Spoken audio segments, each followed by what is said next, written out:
Bienvenue dans votre émission 45 minutes pour convaincre qui reçoit aujourd'hui pour vous les différents invités avec qui nous allons parler du projet Bokundoli.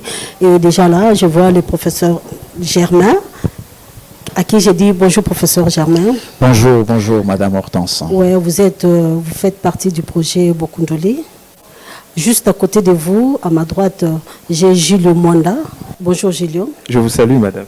Merci. Dans le projet Bokundoli, vous occupez quel poste? Je suis responsable de la communication. En même temps, je fais aussi le suivi et l'évaluation. Ah, suivi et évaluation. Ok, je reviendrai sur vous. À mon extrême gauche, j'ai les... Je suis assistant administratif et puis chargé de projet au sein de Investing in People, qui est l'un des partenaires au projet. L'Aswell Investing in People, c'est une association de droit congolaise qui organise tous les ans la semaine des sciences et des technologies. Déjà, je profite de ce micro pour lancer à tous l'invitation pour la 9e édition qui va se tenir du 16 au 22 avril. C'est une parenthèse que je vais rapidement fermer. Oui, franchement, il faut vite le fermer parce qu'on en parlera. J'ai rapidement fermé. Merci beaucoup, Gabi. Alors là, le professeur Germain, ça vous dérange que je vous appelle professeur parce que vous êtes professeur, bien qu'ici vous n'êtes pas reçu comme professeur, vous êtes reçu comme secrétaire exécutif au sein de IDLP. Exact. IDLP qui est membre du projet Bokundoli. Qui est partenaire. Qui est partenaire du projet Bokundoli. Alors déjà, le projet, quand j'entends projet Bokundoli, c'est quoi le projet Bokundoli? Bon, il faut savoir que Bokundoli, naturellement, c'est en lingala. Ouais. Creuser, fouiller, aller au fin fond pour exhumer ce qui est caché, enfoui. Eh bien, Bokundoli, c'est un programme qui a été initié par des historiens congolais, à savoir Jacob Sabatino, d'heureuse mémoire, Elia Mbokolo et Bonfim Mantouba. Et ce projet part d'un constat simple. Quel est l'enseignement de l'histoire qui est donné à nos enfants de l'école primaire à l'école secondaire et avec une parenthèse au niveau des instituts supérieurs pédagogiques qui forment justement des enseignants. Et donc, partant de ce constat qui nous donne un aperçu sur des tares, des limites et dans une certaine mesure de rétention entre guillemets volontaire d'un certain nombre d'informations historiques ou même quelques maquillages de faits historiques. Et donc, à travers ce projet, il était question de passer en revue tout ce qu'on donne, qu'on dispense comme enseignement de l'histoire, essayer de le comparer avec la réalité et un retour scientifique, dialectique de ce qu'est effectivement était la réalité historique pour restituer justement la version qui sera conforme à la vérité historique. Et ceci, non seulement au Congo, mais aussi en Afrique, et particulièrement en Europe, où un accent sera placé sur la Belgique. Pourquoi la Belgique? Parce que vous remarquerez que nous avons finalement un passé historique commun dans une période de temps bien déterminée. Et donc, parler de l'histoire congolaise rime dans une certaine mesure avec l'histoire belge, européenne et même africaine. Et donc, c'est ce constat qui a amené la conception de ce projet de l'histoire que nous avons piloté durant 4 ans. Et aujourd'hui, nous sommes au soir du projet et nous restituons le résultat des études que nous avons menées sur l'enseignement de l'histoire dans notre pays. nous ne pouvons pas dire que tout est nickel. Mais en termes d'objectifs fixés, nous y sommes. 1. Nous avons répertorié tous les manuels scolaires sur l'histoire dans notre pays. Et nous les avons analysés et critiqués. Nous avons pu produire un autre manuel ou d'autres manuels pour l'enseignement de l'histoire dans notre pays. Et aujourd'hui, qui devrait être utilisé, hein, et la balle n'est plus dans notre camp. Vous savez, nous sommes des chercheurs. Nous avons fait notre travail. Il revient au pouvoir organisateur de l'enseignement de mettre cela en musique. Ça, c'est la première des choses. Donc, nous avons produit ces documents. Deuxièmement, nous avons produit 5 modules. Malheureusement, 5 modules, vous allez, mais je vais vous dire, de ces manuels. Ne vous en faites pas, c'est un des résultats, Gilles va y revenir. Nous avons créé justement un site web que tout le monde devrait découvrir maintenant sur le site Bokundoli. Nous avons répertorié, nous avons mené des études sur le passé précolonial. C'est dont on ne parlait pas assez dans ce pays. Qu'est-ce qu'était notre pays avant l'arrivée de l'homme blanc? Comment était l'esclavagisme? Nous avons produit ce travail. Comment était la colonisation, la décolonisation? Bref, nous avons fait un grand recul dans le temps et nous avons produit ce travail qui est disponible. Ça, c'est un deuxième résultat. Troisième résultat... Excusez-moi, dans les premiers résultats que vous avez atteints, le projet Bokundoli, je suis sûr que vous avez enlevé du programme national, en fait, une proposition que vous devez faire au ministère, d'enlever l'histoire de Jeanne d'Arc. Mais bien sûr! L'histoire de Champs-Élysées, qu'on n'a jamais vu. Qu'on n'a jamais vu. Et puis, bon, je me rappelle, j'étais à l'école primaire, on devait presque chanter. Louer même Jeanne d'Arc qu'on n'a pas vue, qu'on n'a pas connue, même pas sur photo, et ne pas connaître Nepa Vita, par exemple. Kipa Vita. Kipa Vita, voilà. Donc, certainement, vous avez récorrigé l'histoire, l'enseignement de l'histoire dans notre programme national. Bon, merci. Oui, l'enseignement. En fait, il y a une nuance à faire. Tout fait historique a une finalité. Ce n'est pas mauvais de parler de Jeanne d'Arc. C'est une héroïne. C'est une héroïne. Oui. Et l'héroïsme, c'est le sang qui doit stimuler toute personne. Ce n'est pas vraiment mauvais. Mais ce qui est plus important, et je crois que c'est ce que tu voulais dire, que nous puissions exhumer aussi nos héros locaux. La charité bien ordonnée. Oui, c'est-à-dire, et vous allez lire, je ne voudrais pas ici aller en guerre contre certaines civilisations, mais nous disons tout simplement que nous avons donné des aspects historiques propres à nous. Nous avons ressuscité nos héros dont on ne parle pas assez, surtout ou sinon rarement, n'est-ce pas? Ça, c'est un aspect, vous allez le découvrir. Alors, laissez-moi revenir sur le troisième résultat, c'est que nous avons organisé les journées de l'histoire pour la première fois dans ce pays. Les journées de l'histoire, et ces journées de l'histoire ont connu une particularité, c'est d'avoir réuni environ 30 historiens congolais, belges, essentiellement. Et ça s'est tenu ici à Kinshasa. Et il y a eu la ministre belge de l'éducation, Carole Désir, qui a participé aux journées de l'histoire. Et du côté congolais, c'est le ministre de la jeunesse, nouvelle citoyenneté. Ça était mieux si, en parlant ainsi, on avait des images sur la journée. Oui, mais vous en avez, puisque c'est vous qui avez couvert justement ces journées. Professeur Germain, je reviendrai sur vous. Mais j'ai encore d'autres résultats, n'est-ce pas? Et peut-être que je termine les derniers. Oui. Alors, nous avons mené ce qu'on appelle des expériences pilote dans les écoles de Kinshasa, de Mbanza-Ngungu. Nous avons extrapolé au niveau de Lubumbashi, Kananga, même si ce n'est pas à la même dimension qu'à Kinshasa. Bref, nous avons des expériences intéressantes.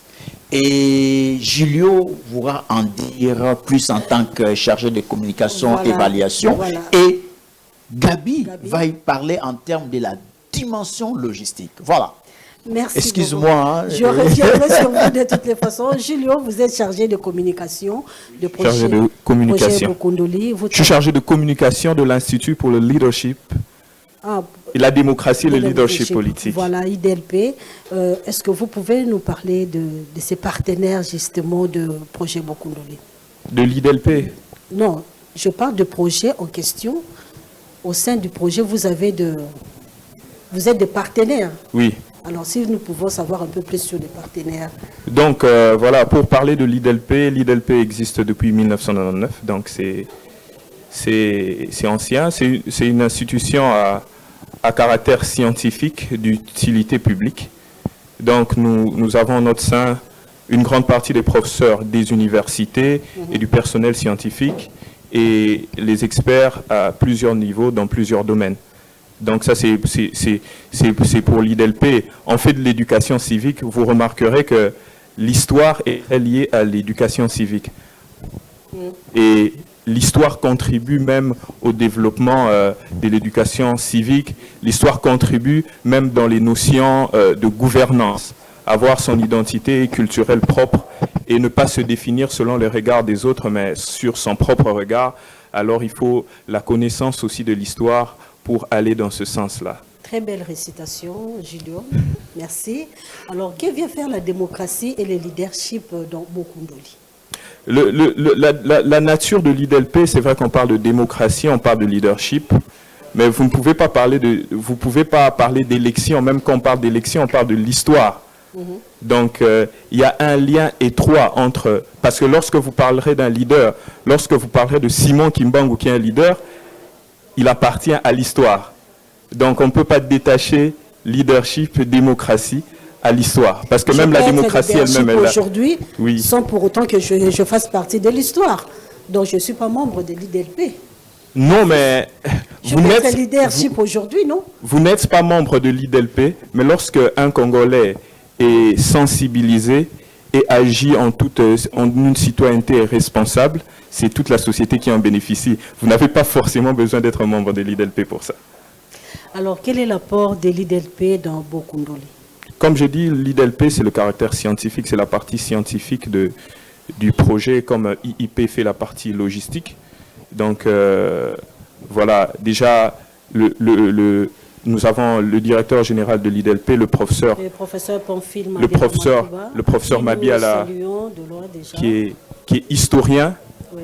Donc voilà, c'est lui qui a travaillé en grande partie sur le contenu historique de ce projet. Nous avions eu l'ancien DG de l'IDLP d'heureuse mémoire, le professeur Sabakinou, qui a aussi travaillé. Donc c'est eux qui ont initié le projet.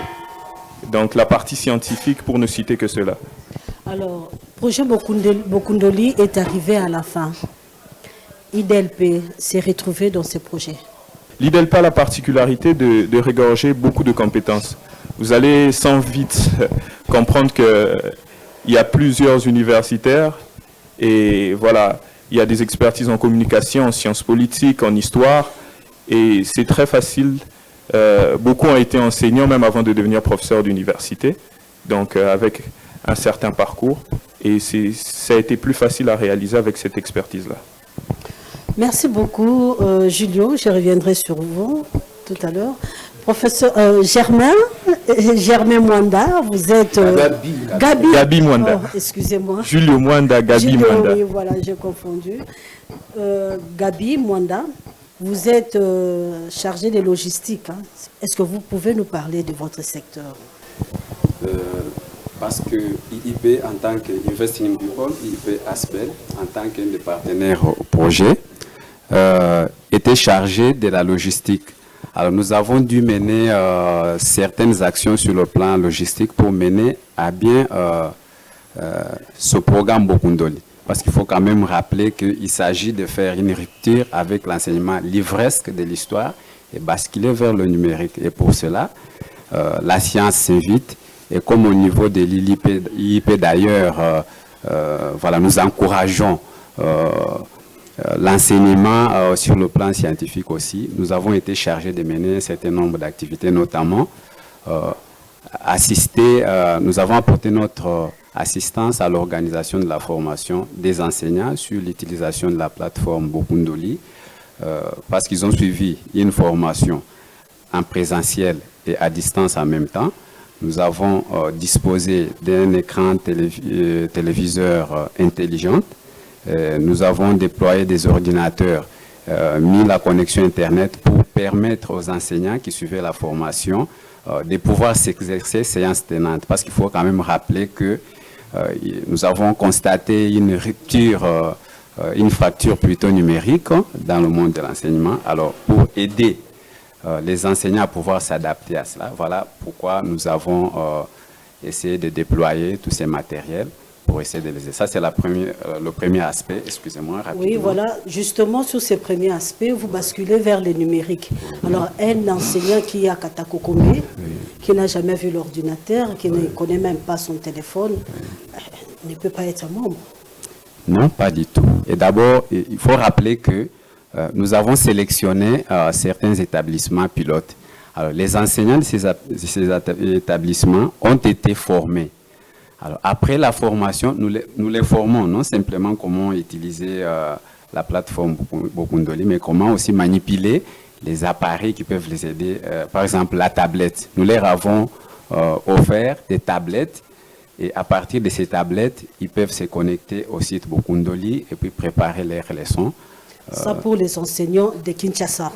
Non, pas seulement à Kinshasa. Bokundoli est allé aussi à l'intérieur, dans les fins fonds de la RDC. Bien évidemment, nous étions en Banzangou avec l'ISP Banzangou. C'est juste à côté ici.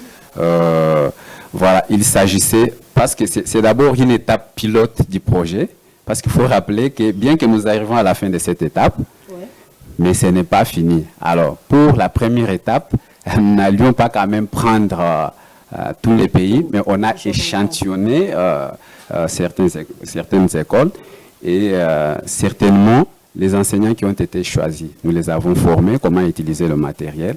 Et l'objectif, c'est de rendre disponible le contenu Bokundoli en offline pour que là où l'accès Internet est difficile, qu'on puisse quand même accéder sans avoir besoin d'Internet. C'est-à-dire, quand nous intégrons les enseignants, nous les formons, eux deviennent des ambassadeurs auprès d'autres enseignants. Et l'idéal, c'est d'aller partout avec la même idée. Après cela, nous avons également déployé des matériels tels que le rétroprojecteur et les ordinateurs dans les écoles pilotes. Dans les séances des expériences pilotes qui ont eu lieu, on a projeté la plateforme Bokundoli. Et voilà. À partir de la projection, l'enseignant pouvait regarder, enseigner, les élèves, poser des questions. C'est dans ce sens que nous sommes en train d'assister sur le plan logistique au projet. Certainement, vous avez rencontré des difficultés parce que la nouvelle technologie n'est pas tellement très connue par la population et surtout plus par tous les enseignants, certainement les enseignants des écoles que vous avez sélectionnées. Alors, quel genre de difficultés que vous avez rencontrées pendant cette formation? C'est par exemple, j'ai dit tout au début, j'ai parlé de la fracture numérique. Comme vous l'avez dit, vous allez à une école, vous déployez des matériels, mais du coup, il n'y a pas d'électricité, par exemple. De deux. Et dans ces cas, vous faites comment? Vous reportez la séance ou vous avez nous trouvons des solutions. On peut utiliser un groupe électrogène. Voilà. On peut utiliser un groupe électrogène. On peut recourir à d'autres solutions. Ou soit nous amenons nos matériels déjà chargés.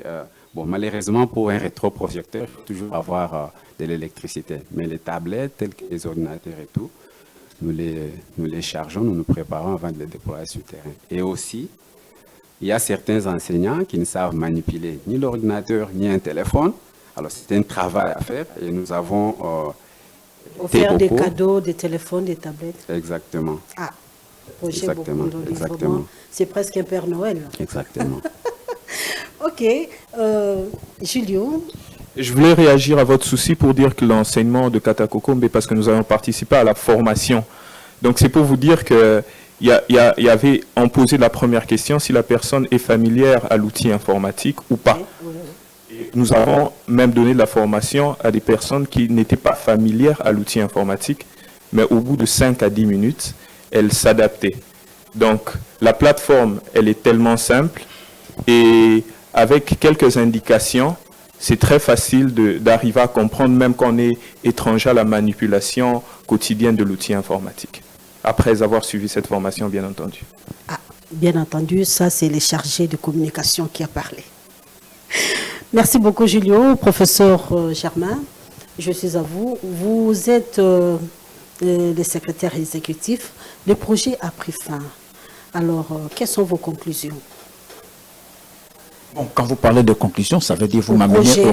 Mais alors, je voudrais dire ceci. Lorsqu'on mène un projet, oui, il y a un aspect hyper important. C'est la pérennisation du projet. C'est-à-dire, que devient le projet à l'issue de son implémentation.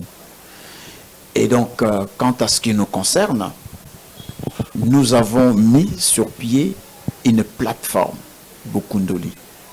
C'est un site où les amis, les téléspectateurs peuvent aller découvrir tout ce qu'il y a comme travail que nous avons fait. À la fin de cette émission, est-ce qu'on peut faire défiler le site comme oui, ça, oui, tout le monde oui, peut... les sites Bokundoli, mais commencez d'abord par visiter les sites de l'IDLP, idlprdc.net. Allez voir ce que nous faisons comme travail, et vous allez voir ce que nous avons essayé de produire comme résultat. Donc la pérennisation du projet, pour y revenir, c'est que nous estimons que la société va continuer à utiliser ce que nous avons mis à sa disposition. Et l'idéal est que l'ensemble du pays soit au rythme du travail que nous avons fait. Et c'est ici pour moi l'occasion de demander au ministre de l'enseignement primaire, secondaire et M. Mwaba de récupérer ce que nous avons fait. Vous savez, dans tous les pays du monde, c'est la science, la recherche scientifique qui est au service du développement. Et donc, c'est ce que nous avons produit, ce n'est pas pour nous, c'est pour la société. Et donc, si à travers son ministère, il peut saisir la balle au bon et reprendre le leadership du travail que nous avons fait. Il en est de même pour les ministres de la recherche scientifique. Reprenez le leadership. Et l'inspecteur... comment on appelle l'inspecteur général de l'enseignement, il y a même une direction sur le manuel scolaire. Reprenez, nous avons mis cela à votre disposition. Reproduisez, généralisez cela. Du moins pour une fois. Vous avez des universitaires qui vous apportent sans leur appui. Sans leur appui, il faut le dire. Vous voulez parler de l'appui du côté gouvernemental. Oui, mais nous avons donné, ressaisissez, reprenez le leadership et généralisez cela. C'est bon pour notre enseignement, c'est bon pour l'éducation de nos enfants. Quand vous parlez, justement, vous êtes rattrapé quand vous parlez de l'éducation des enfants, mais à vous entendre parler, c'est comme si ça concerne les humanités et puis les universités.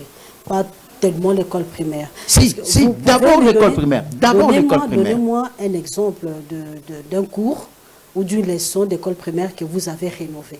Et je vous parle de la colonisation, l'histoire de la colonisation. Je vous parle aussi des fouilles archéologiques que le professeur Igor Matoun a mené. Vous allez avoir une émission avec lui, il va vous parler. Il a reculé dans le temps. avec des fouilles historiques. D'habitude, vous êtes habitué de suivre un archéologue qui a fait des travaux en Égypte. Mais il y a des archéologues qui ont fait, dans le cadre de ce projet, des fouilles historiques. Ils s'intéressent pas trop à la télévision, aussi aux médias. Mais maman, vous savez, le budget de la recherche scientifique dans ce pays, quand nous faisons des recherches, nous recevons quoi comme appui? Ah, Dieu sait. Le sait. De l'État congolais, je suis devant la télé, avec tout le respect que je dois aux institutions de notre pays. Eh bien, l'appui est quasiment nul. Hein? L'appui est quasiment nul. Et donc, ce sont, une fois de plus, et je le dis avec larmes aux yeux, de partenaires qui viennent encore à notre appui. Hein? Donc, c'est une manière de dire, il est temps que nos institutions gouvernementales se penchent aussi sur la recherche. Financer la recherche. Et c'est la recherche qui conduit au développement. Il y a tout un ministère pour ça. Mais c'est comme ça que je viens d'interpeller les ministères. Oui. À cet effet. C'est une interpellation. Bon, de toute façon, avec le professeur, même si vous recevez quelque chose, certainement vous n'allez pas les dire sur le plateau. On évolue. Gabi Mwanda, qu'est-ce que vous comptez ou vous demandez au gouvernement? Vous avez un message peut-être pour vous appuyer dans votre domaine de logistique? Bon, en principe, nous avions été chargés de logistique pour ce projet. Oui. Nous avons fait ce que nous devions pu faire. Excusez-moi, nous avions fait ce que nous devions pu faire. Mais par exemple, nous nous rendons compte que l'accès à Internet est limité. Ça, ce n'est pas nous qui allons faire ça. Vous voyez que c'est la charge de l'État. Si l'État peut le faire pour que nous puissions maintenant arriver là où il y a accès Internet, c'est une bonne chose. L'État peut bien le faire, mais avec un autre projet, parce que Bokundola a déjà pris fin. C'est ce que je ne sais pas, ce que vous m'avez posé la question de ce que l'État devait faire. Peut-être dans un projet, dans un prochain... Exactement, projet. Exactement. Autre chose, j'ai déploré par exemple l'instabilité d'électricité. Là où par exemple nous voulons mener des actions, vous trouvez qu'il n'y a pas d'électricité. Alors ça c'est le travail de l'État.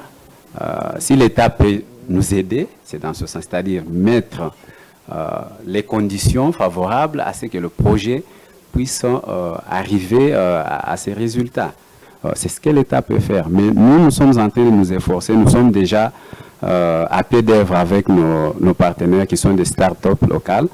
On y travaille pour rendre, en tout cas, l'accès à la plateforme très facile, c'est-à-dire, comme je vous disais, au lieu que quelqu'un soit connecté à Internet pour y accéder, même offline, il peut le faire. Pour ça, nous sommes en train de travailler avec des start-up locales. Voilà ce que je peux demander à l'État en ce moment, comme vous dites, c'est faire en sorte que l'accès à Internet soit quand même pour un large public, si possible. Merci beaucoup, Gabi. Je reviens sur Julio, le chargé de communication. Bokundoli a pris fin. On peut quand même savoir le bilan, ce qu'a été le bilan de l'IDLP, par exemple. En fin de projet, avec les expériences pilotes, nous avons pu atteindre avec 6 écoles une moyenne de 264 élèves et les résultats étaient favorables à 72%. Donc c'est très satisfaisant et nous pensons que l'implémentation de ce projet au sein des élèves aidera à faire davantage. Mais nous pensons qu'à ce stade, on peut se dire satisfait parce que nous avions eu des questionnaires que nous avons dépouillés et de ces questionnaires, nous avons eu des conclusions telles que les élèves ont une certaine connaissance de l'histoire. Donc, on reproche aux Congolais de peu lire, mais il y a des gens qui lisent réellement pour avoir les connaissances qu'il faut. Nous avons rencontré aussi des enseignants qui ont un bon niveau et des élèves qui ont un bon niveau. C'est satisfaisant de savoir, à ce stade où on dit que l'enseignement ne va pas bien, qu'il y ait encore des personnes dans un système qui ne favorise pas 100%, mais avoir le niveau qu'on a trouvé sur terrain. Donc je pense qu'avec les expériences pilotes, on pourra améliorer la plateforme, on pourra améliorer le contenu, et même au niveau des images et au niveau fonctionnel de la plateforme numérique.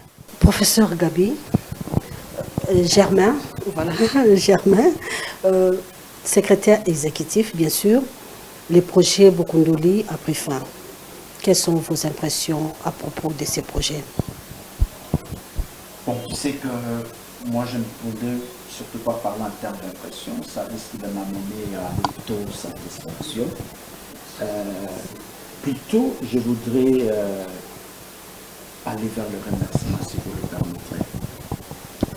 Remercier d'abord les partenaires, parce que ce projet, il faut le dire, nous l'avons implémenté à 3. Il y a l'ONG Coopération, Éducation et Culture. Oui. C'est une structure belge qui dirige Madame Dominique Chérélo et toute son équipe. Commencez par le remercier pour ce qu'ils ont apporté comme appui dans la matérialisation de ce projet. Et je voudrais aussi remercier nos partenaires dans le cadre de ce projet d'unité, à travers Madame Malou Raissa, qui a assuré la dimension technique, logistique, qui s'est déroulée de manière exceptionnelle. Mais il y a aussi un certain nombre d'historiens congolais qui ont contribué. Je pense ici au professeur Karika, le professeur Obotila, le professeur Igor Matina et d'autres personnes qui ont contribué de manière remarquable. Et là, vous n'avez pas cité les DG. Attendez, madame, attendez, c'est l'IDLP qui remercie. Et il y a aussi des enseignants de l'école primaire. Oui. Tous ces gens qui ont été magnifiques, qui nous ont accompagnés, qui nous ont facilité la tâche. Jour venu, nous avons déplacé certains de leurs coins, de leurs écoles. Certains sont même venus avec leurs élèves. Les préfets des écoles ont accepté que nous puissions mener ces projets dans leurs établissements. Ils doivent être remerciés. Il y a aussi un accompagnement des journalistes qui était formidable, mais aussi des professeurs belges,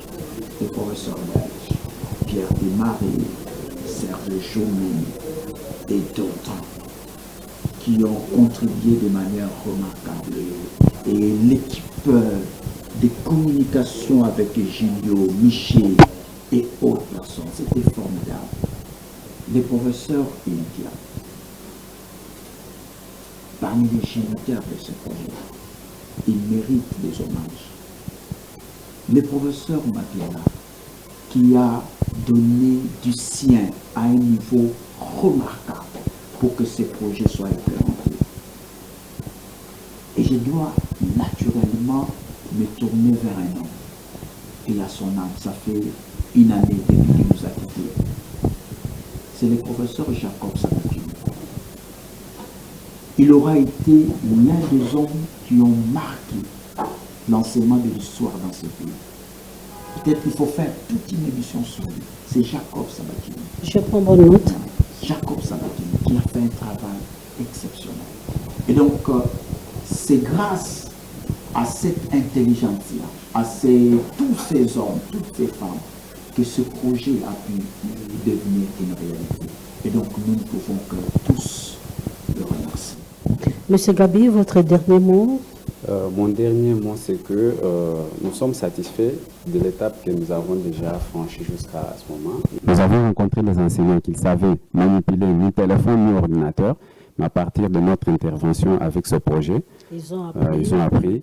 Et nous avons distribué plus de 10 ordinateurs, 10 rétroprojecteurs, une dizaine de tablettes. Et c'est là, après nous avons remarqué que ce travail que nous avons fait n'a pas été vain. Alors pour clore mon mot, vous avez atteint votre objectif. Exactement, Voilà. même si pas à 100%, mais au moins à 80%, je peux dire que nous avons atteint. Alors je ne peux pas clore ce mot sans remercier les partenaires qui ont soutenu financièrement ce programme, parce qu'il faut se dire qu'on ne pouvait pas en arriver là si... voilà pourquoi je vais rapidement remercier je vais rapidement remercier Wallonie Bruxelles International, la Fondation Roi Baudouin, ainsi que la coopération belge au développement, qui ont permis à ce que nous puissions mener toutes ces actions que nous avons menées au nom du Voilà, projet. Centre Wallonie-Bruxelles, nos félicitations. Gilio, est-ce que vous avez un dernier mot? Mon dernier mot serait de dire qu'une bonne connaissance de l'histoire généralisée à travers le pays contribuera au développement. Donc, nous devons penser et repenser même notre conception sur l'histoire et nous y investir pour le bonheur et le développement de tous. Merci à vous, chers invités, mais aussi merci à vous, chers téléspectateurs, vous qui avez disposé de votre temps pour suivre cette émission. J'espère que vous n'êtes pas déçus et surtout, vous ne douterez pas de consulter la plateforme Bokundoli. Voilà, nous sommes à la fin de cette émission. Merci et au revoir.